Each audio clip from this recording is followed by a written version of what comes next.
99 news అనుక్షణం ప్రజల కోసం. నమస్కారం, 99 న్యూస్ కి స్వాగతం.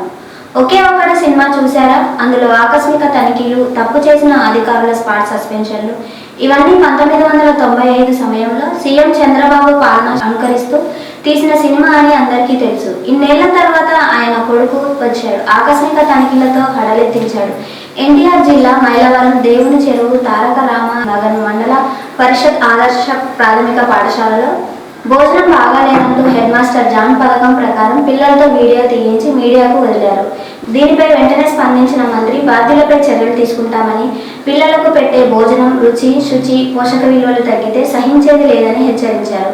మంగళగిరి సమీపం చినకాకానిలో మయూరి టెక్ పార్క్ భవనంలో 5వ అంతస్తులో ఏర్పాటు చేసిన ఆంధ్రప్రదేశ్ ఎకనామిక్ డెవలప్మెంట్ బోర్డు నూతన కార్యాలయాన్ని విద్యా ఐటీ శాఖల మంత్రి నారా లోకేష్ ప్రారంభించారు. అక్కడి నుంచి మధ్యాహ్నం భోజనం బాగాలేదని పిల్లలు చెప్పిన మైలవరం తారక రామ నగర్ మండల పరిషత్ ఆదర్శ ప్రాథమిక పాఠశాలకు మంత్రి చేరుకున్నారు. పిల్లలతో నేరుగా మాట్లాడి సమస్యలు తెలుసుకున్నారు. ఇంట్లో మన పిల్లలకు పెట్టే భోజనాన్ని ఎన్ని జాగ్రత్తలు తీసుకుంటామో అంతకంటే నాణ్యమైన భోజనం విద్యార్థులకు పెట్టాలని, ఏమాత్రం క్వాలిటీ తగ్గినా కఠిన చర్యలు తప్పవని హెచ్చరించారు. భోజనం బాగాలేకపోతే ఎలా ఫిర్యాదు చేయాలో పిల్లలకు చెప్పారు. నమస్కారం అమ్మా, మీరెవరమ్మా? అమ్మా సిఆర్పి. Okay, good. హాయ్ నానా, బాగున్నారా? Good good. ఏంటి పిల్లగడ పెట్టేసినట్టున్నారు భోజనం? రోజు 12ంటికి పెడతారా? హాఫ్ డే ఆకలి అవుతుందా? 8ంటికి వస్తున్నారా మార్నింగ్? బాగా చదువుతున్నారా? నమస్కారం అమ్మా, నేను విద్యాశాఖ మార్చులమ్మా. బాగున్నారమ్మా? మీ పేరేంటి తల్లి? ఉదయలక్ష్మి గారు. ఏ క్లాస్ అమ్మా? 4వ తరగతి చూస్తున్నాను. ఓకే ఓకే, బాగున్నారా? ఏంటి ఇప్పుడు మనకి ఫీడ్బ్యాక్ ఏంటి? బాగున్నారా అమ్మా? బాగున్నారా? నమస్కారం. నమస్కారం సార్, బాగున్నారా? పేరేంటి సార్? గంగాధరరావు అండి. గుడ్. కొంచెం జాగ్రత్త, పిల్లల్ని ఇబ్బంది పెట్టదు. సైడ్ కావచ్చు. నమస్కారం అమ్మా, మీరేంటమ్మా? అసిస్టెంట్. Good good good. మీరేంటమ్మా? ఫస్ట్ క్లాస్ టీచర్ తల్లి. Good good. భోజనం ఎలా ఉంది? గుడ్లని ఉడకబెట్టారా? ఓకే.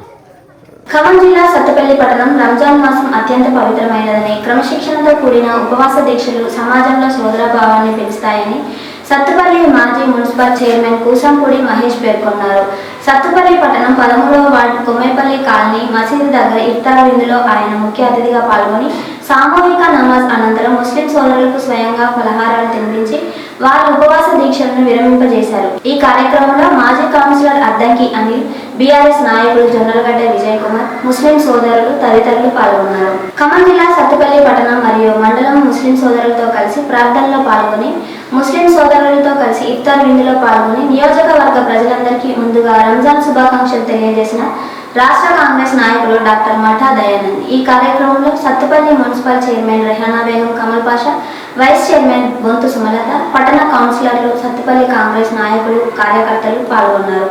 ఖమ్మం నగరంలోని 48వ డివిజన్ కాంగ్రెస్ నాయకుడు అల్లె సాయికిరణ్ ఆధ్వర్యంలో రంజాన్ పవిత్ర మాసం సందర్భంగా ఇఫ్తార్ విందు ఏర్పాటు చేశారు. ఈ కార్యక్రమాన్ని ముఖ్య అతిథిగా జిల్లా కాంగ్రెస్ అధ్యక్షుడు, ఖమ్మం కార్పొరేషన్ నాగేంద్ర దీపక్ చౌదరి ముస్లిం సోదరులతో ప్రార్థనలో పాల్గొని ఇఫ్తార్ విందు ప్రారంభించారు. గుంటూరు బార్ అసోసియేషన్ 2026-2027 ఎన్నికలు ఈ నెల 31వ తేదీన జరుగుతున్న నేపథ్యంలో ఉమ్మడి గుంటూరు జిల్లాలో ప్రముఖ సీనియర్ న్యాయవాది చింతలపాటి వెంకటరామయ్య అధ్యక్షునిగా నామినేషన్ వేశారు. పలువురు సీనియర్ న్యాయవాదులు, జూనియర్ న్యాయవాదులు ఊరేగింపుగా వచ్చి బార్ అసోసియేషన్ ఛాంబర్ కార్యాలయంలో ఎన్నికల అధికారి యంగలశెట్టి శివ సూర్యనారాయణకు నామినేషన్ పత్రాలు అందజేశారు. ఈ కార్యక్రమంలో రాజకీయ పార్టీలకు అతీతంగా ప్రముఖ సీనియర్, జూనియర్ న్యాయవాదులు పాల్గొన్నారు. తొలుత కోర్టు కాంపౌండ్లోని న్యాయదేవతల విగ్రహాలకు మరియు రాజ్యాంగ నిర్మాత డాక్టర్ బాబాసాహెబ్ అంబేద్కర్ విగ్రహానికి పూలమాల అర్పించి ర్యాలీగా వచ్చి నామినేషన్ వేశారు. ఒక యువతికి ఒక యువకుడు లవ్ జిహాద్ చేసేందుకు వస్తే తాట తీసేసింది, నేలకేసి చావ బాధేసింది, ఒక్క చేత్తోనే కొట్టేసింది. బాలికలు, అమ్మాయిలు, మహిళలు ఈ విధంగా హుషారుగా ఉండాలి. ఖమ్మం జిల్లా సత్తుపల్లి ప్రాంతంలో సుమారు 56% ఉన్న బీసీ వర్గాల కోసం నిర్మించాల్సిన బీసీ భవనానికి స్థలం కేటాయింపులో తీవ్ర జాప్యం జరుగుతున్న నేపథ్యంలో 2021 నుండి 2026 వరకు అనేక సార్లు సంబంధిత కార్యాలయాలను సంప్రదించినప్పటికీ ఇప్పటి వరకు ఎలాంటి చర్యలు తీసుకోలేదని మద్దిశెట్టి సామ్యుల్ తెలియజేశారు. ఇప్పటికే సంబంధిత అధికారులు సర్వే నిర్వహించి భూమి ఉన్నట్లు గుర్తించి 5 గుంటల స్థలానికి పంచనామా కూడా రూపొందించినప్పటికీ బీసీ భవనానికి ఆ స్థలాన్ని అధికారికంగా కేటాయించడంలో నిర్లక్ష్యం కొనసాగుతుందని ఆరోపించారు. ఈ అంశంపై స్పందిస్తూ ఎన్పీ పార్టీ ఎన్డీఏ మహాకూటమి తెలంగాణ రాష్ట్ర అధ్యక్షులు మరియు జాతీయ కార్యనిర్వహణ మండలి సభ్యులు మద్దిశెట్టి సామ్యులు గౌరవ హైకోర్టు రిట్ పిటిషన్లు దాఖలు చేశారు. బీసీ వర్గాల న్యాయమైన హక్కుల కోసం పోరాడుతూ తక్షణమే స్థలం కేటాయించాలని ఆయన డిమాండ్ చేశారు. ఖమ్మం జిల్లా సత్తుపల్లి మెయిన్ రోడ్లోని రామాలయం ఎదురుగా వీధి కుక్కలు స్వేర విహారం చేస్తూ రోడ్డు వెంట నడుచుకుంటూ వెళ్తున్న వాళ్ళ మీదకు ఎగబడుతూ భయభ్రాంతులకు గురి చేస్తున్నాయి.